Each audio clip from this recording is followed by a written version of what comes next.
Hello, friends.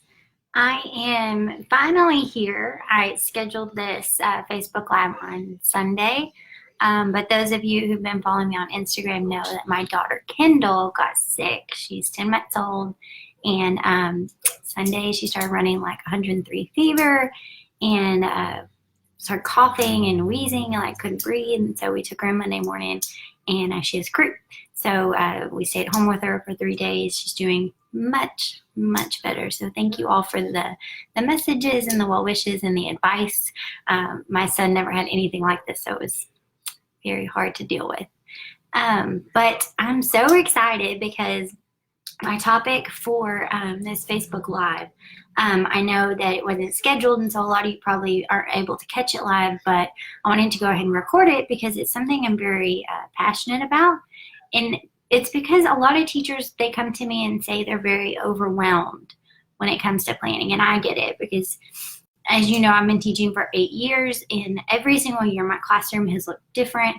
Every single year I think, oh, this year I'm going to get it right. I'm going to save my lesson plans and I can use it again next year. And very rarely do I actually get to use it again next year until I found a process that started really working for me, and I want to share it with you. Now, I'm teaching this based on literacy, but just know that the same idea will work for math also. So I break my planning down into steps.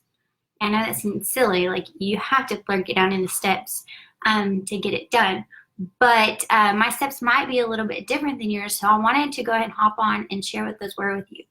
So when I first look at planning anything, but especially literacy, I start with my standard. And I thought that this was going to let me share my screen. Maybe it will. No, I guess it's not going to. That's okay. I have it printed out and I can show you that also. But so the first thing I do, oh, I lied. Oh, here it is, yes. Is I understand my standard. You have to excuse me because I had all this laid out and I was putting Kendall to bed. I came back and Grant had made me some artwork. So my stuff's a little messy. Anyways, this is my plan for when I plan anything, but especially literacy. So here we go, this way. The first thing I do is understand my standard. So we, as a first grade team, broke down all of our standards. We have, excuse me, what we call essential standards or core standards. Basically, out of all of our ELR standards, we picked 8 that we thought were absolutely necessary for a first grader to know in order to be successful in second grade. And so those 8 standards we get very clear on. Now, we read through all of our standards, but those 8 standards, we know what does mastery look like, what are the skills leading up to it, and then within that, after we understand our standard, we're also creating an assessment at the same time.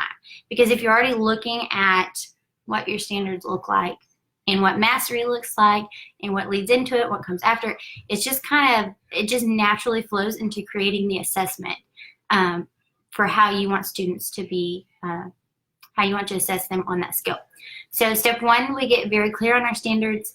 We took the summer to find our essential standards, what we thought were really important for our first graders. So when we get to a unit, we're breaking down those essential standards. Second is we create our assessment. They kind of go hand in hand. Then my third step is to plan my whole group. This is probably not popular advice with, common researchers, but I feel like in the past 8 years, the shift from whole group to small group has been huge. It's like they want us in small group all the time. And the problem with that is that we're not doing enough whole group. If you've ever been to a Solution Tree conference, they always say, if you have too many kids in intervention, that's not a tier 2 problem, it's a tier 1 problem.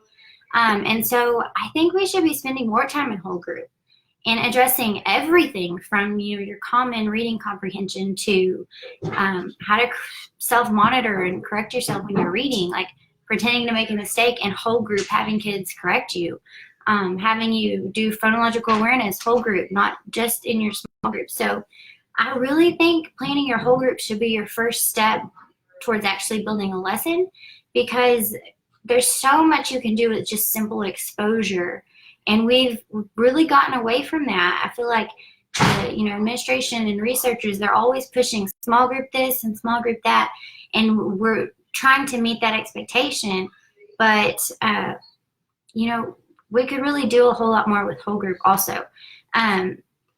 Also, when you're planning your whole group, that's when I plan my interventions, because your interventions, you shouldn't be creating a whole bunch of new things. An intervention is taking what you did whole group and then modifying it, taking it smaller, making it different, presenting it in a different way. So when you're planning your whole group lessons, you should also be planning your interventions, because they're going to go hand in hand. So far we've gone over 3 steps. The first step is understand your standard, get really clear on what your students should be learning, what mastery looks like, and how you're going to assess it is step 2. Step 3 is you're planning your whole group, and then tied with that, you're also planning interventions. And then at the end is when you're planning your stations in your guided reading. And I built the pyramid this way because I feel like this at the bottom really takes me the most time, planning stations and guided reading, because stations have to be something that have already been taught. They're usually activities that you've already done. So that kind of is my last piece. But then guided reading is also one of my biggest chunks and my last pieces, because it takes so long to plan. And you really can't do it until like the week before. So those are my 4 steps. And I know it seems kind of silly, or maybe this is how you do it. I don't know. Is anyone out there? How do you do this? How do you normally do this? You have to send me a message and let me know. But this way of planning, really allows you to plan for a unit rather than just a week at a time. Because if my standard might last for 2 weeks, it might last for 3 weeks. And so when I have my assessment, I'm only going to need 1, maybe 2, depending on how long your unit is.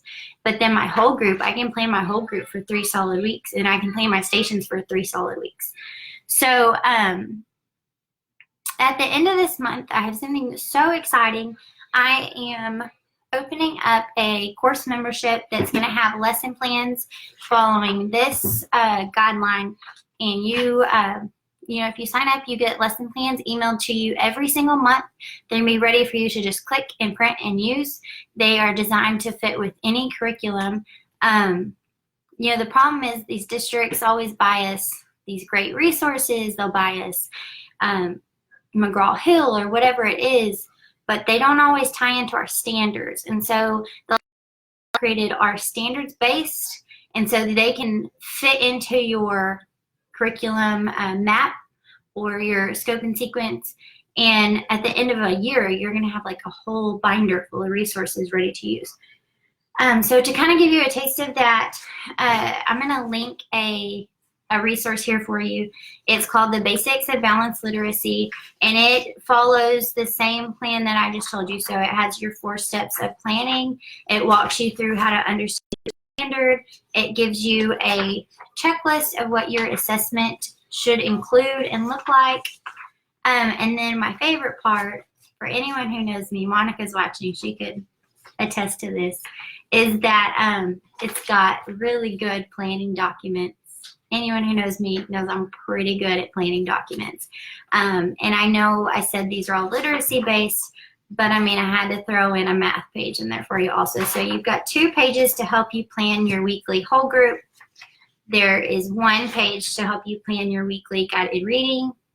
And I'm planning on doing another Facebook Live on how I do this. I used to be very structured and planned out everything, and now I just kind of go day by day, and it works so much better. And then the last one, I plan my stations out. I actually plan it for the whole year. But this will help you to plan your stations out for 5 weeks. And this is actually going to be another Facebook Live that we do on how to repurpose things, because once you plan your whole group, you can take that activity and put it into a station. Not necessarily that week, but you could probably put it in the next week. And so you're just constantly repurposing things. And that's going to fill up your stations. It's going to save you time and it's going to save you resources. So thank y'all so much for watching. Again, I'm sorry that this was supposed to be on Sunday. Sick kids, what are you going to do? But I'm going to put the link on here for the free resource, but then also the link for the membership. If you just want to be on the waiting list to find out more information about the membership, it's only opening for a week at the end of this month. And I'm so excited about it. I really believe in it. I think standards-based planning is the way to go. We started standards-based planning like 5 years ago with our, that's my husband, with our report card. And our first report card was actually 6 pages long. We assessed every single standard, and it was exhausting. And I don't think we did our kids justice. And so now our report card only has our 8 essential reading standards. It's got 3 essential writing standards and probably 10 to 12 math. I think it's really effective.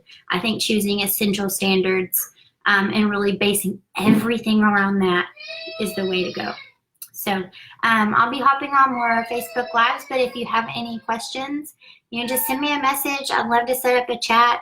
Anyone who likes talking literacy, you just give me a call. So y'all have a good night, and thanks for watching.